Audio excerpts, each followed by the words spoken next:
Dear students, today I shall teach you rest part of the chapter number 4,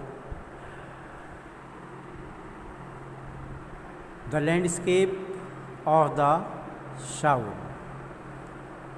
This is the second video of this chapter.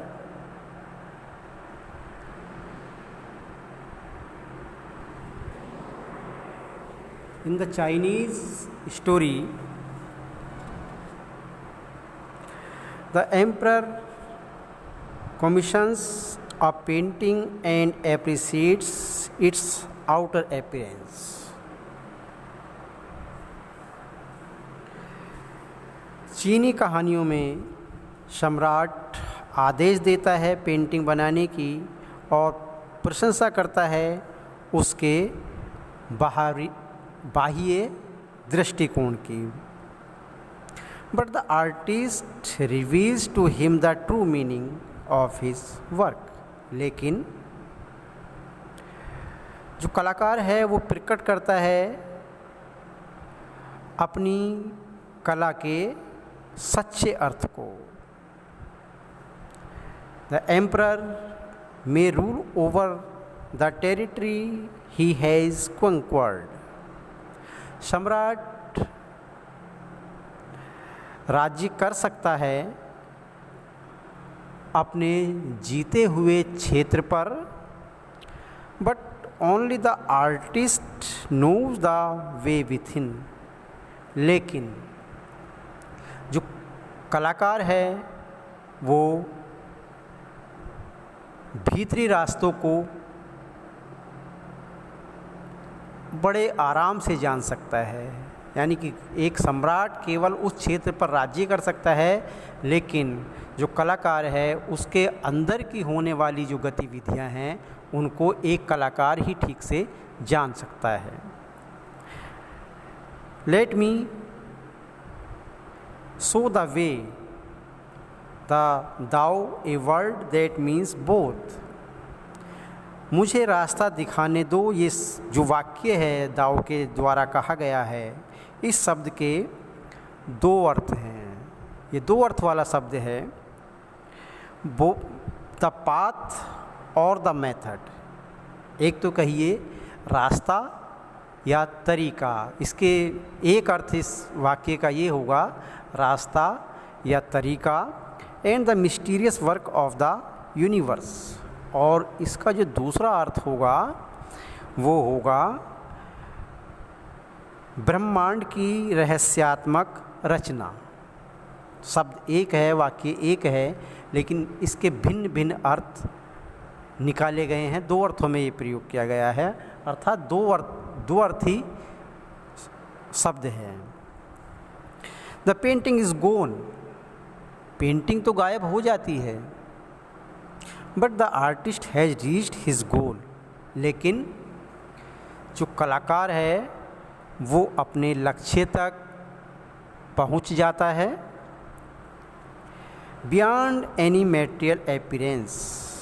और जो है भौतिक प्रदर्शन के या भौतिक दिखावे के बहुत परे, भौतिक दिखावे से बहुत दूर है, उससे बहुत आगे है.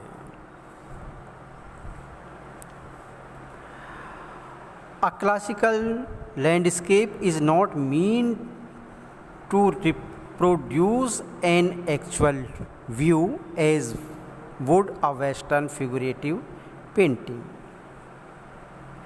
एक शास्त्रीय चीनी भूदृश्य का अर्थ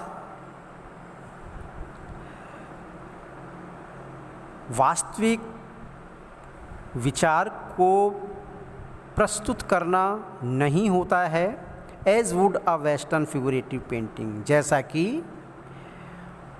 पाश्चात्य अलंकारिक पेंटिंग का होता है.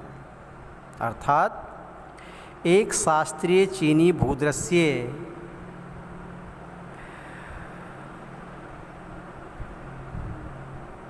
का तात्पर्य एक पाश्चात्य अलंकारिक पेंटिंग की तरह वास्तविक विचार प्रस्तुत करना नहीं होता है.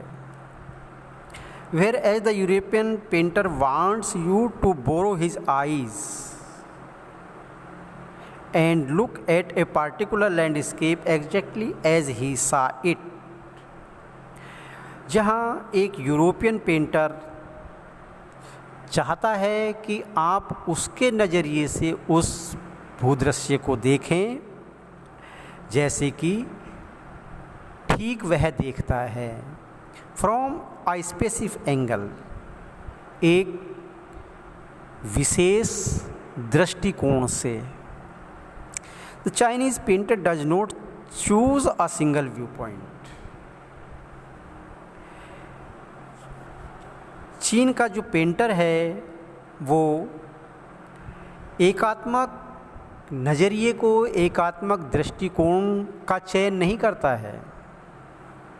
His landscape is not a real one. उसका जो भूदृश्य होता है वो यथार्थवादी नहीं होता है, वास्तविक नहीं होता है। And you can inter it from any point.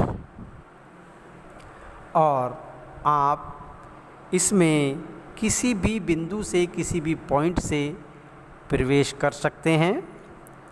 Then travel in it, और फिर इसमें भ्रमण कर सकते हैं। The artist creates a path for your eyes to travel up and down. जो कलाकार है वो आपकी आँखों के लिए एक ऐसे रास्ते का निर्माण करता है जिसमें आप ऊपर नीचे यात्रा कर सकते हैं, ऊपर नीचे भ्रमण कर सकते हैं। Then back again in a lesserly moment, और फिर वापस आ सकते हैं फुर्सत के समय में। लेसरली मोमेंट मीन्स फुर्सत के समय में। This is even more true in the case of the horizontal scroll। और क्षैतिज लिपटे हुए कागज़ के संदर्भ में ये बात तो और भी अधिक सच हो जाती है। In which the action of slowly opening one section of the painting, जिसमें पेंटिंग के एक भाग को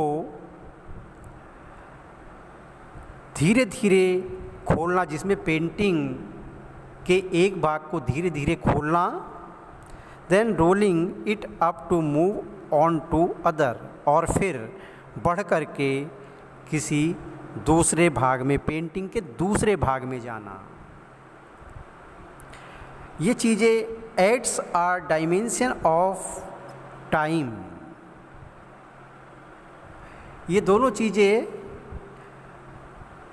समय के आयाम को जोड़ देती हैं। Which is unknown in any other form of painting.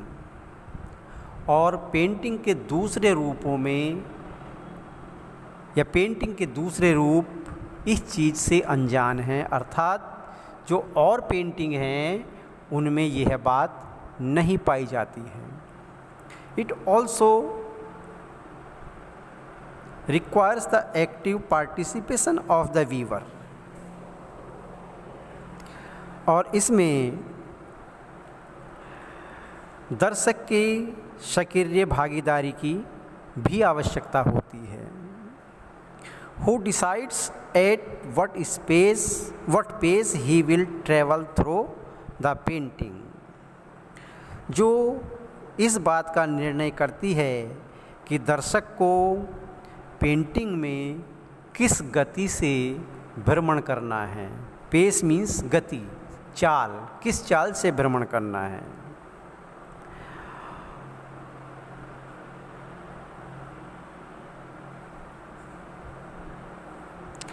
A participation which is physical as well as mental। एक ऐसी भागीदारी जो शारीरिक और मानसिक दोनों प्रकार की होती है। The Chinese painter does not want you to borrow his eyes और जो चीनी कलाकार है वो आपको चित्र अपने नज़रिए से नहीं दिखाता है। He wants you to enter his mind, वह तो आपको अपने मन में बसा लेना चाहता है। The landscape is an inner one, और जो भूदृश्य है वो आंतरिक है, स्पिरिचुअल आध्यात्मिक है, एंड कंसेप्चुअल स्पेस, और एक वैचारिक क्षेत्र है।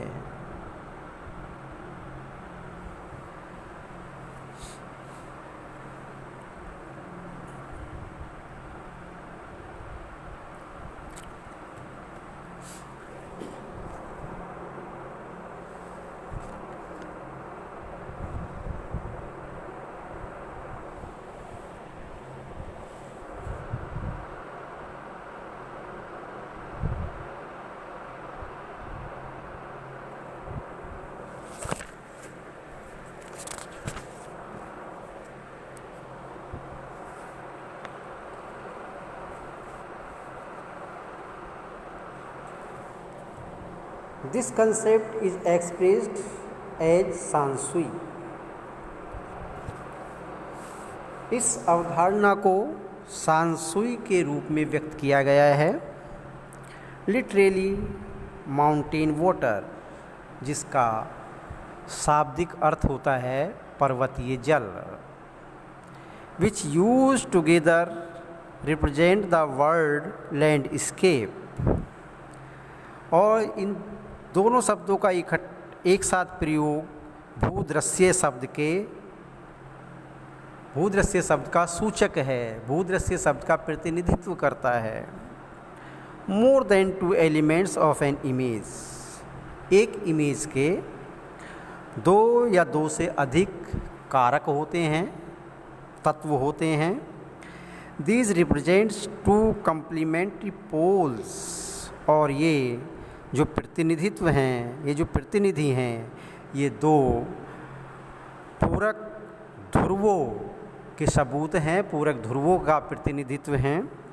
Reflecting the Daoist view of the universe, जो दाओ के ब्रह्मांड के विचार को परिलक्षित करते हैं। रिफ्लेक्टिंग मीन्स परिलक्षित करना, प्रकट करना। द माउंटेन इज़ यांग, यांग पर्वत है। रीचिंग वर्टिकली टुवार्ड्स हेवन, जो अपने स्थान से ऊपर स्वर्ग तक यानी कि आसमान तक लंबवत पहुंचता है।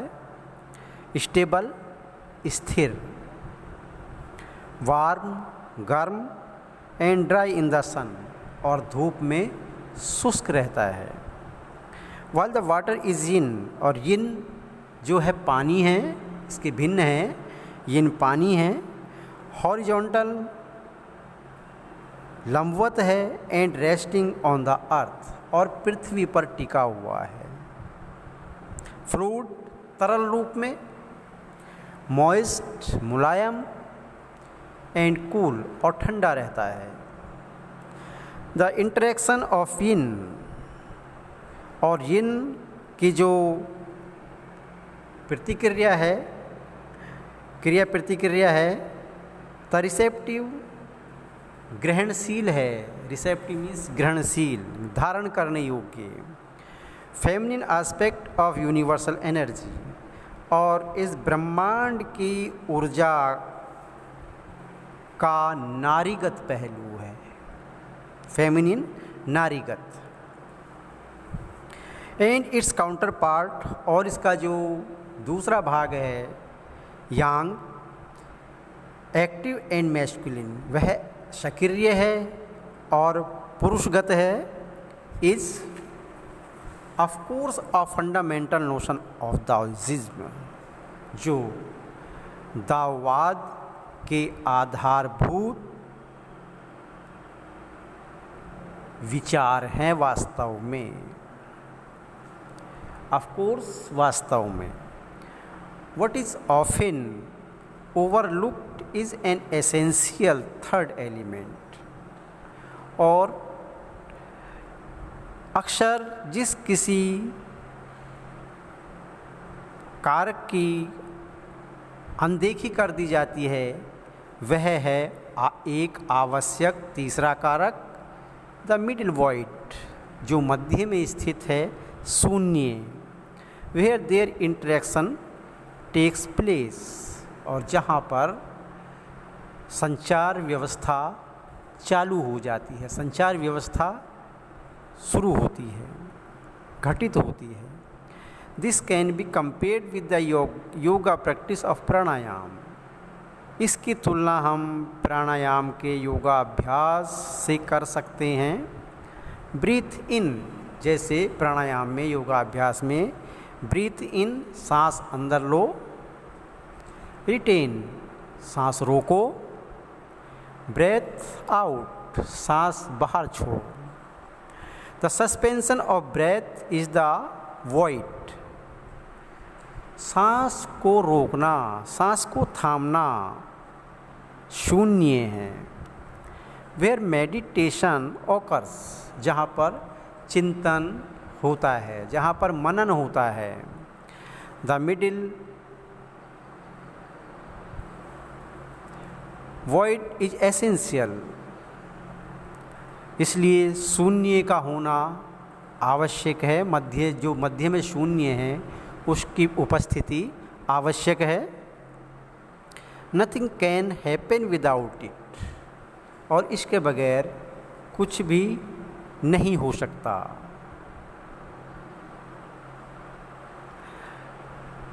Hence the importance of the white unpainted space in Chinese landscape. इसलिए अतः सफ़ेद अनपेंटेड स्थान का चीनी भूदृश्य में महत्व है। जो खाली भाग है, सफ़ेद, जो पेंट नहीं किया गया है, जिस पर कुछ नहीं बनाया गया है, चीनी भूदृश्य में, चीनी लैंडस्केप में, उसका भी महत्व है। This is also where man finds a fundamental role.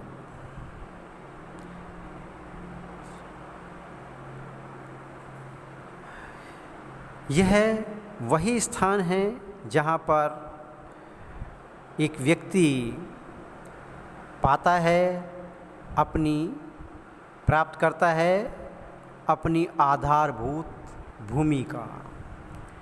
In that space between heaven and earth,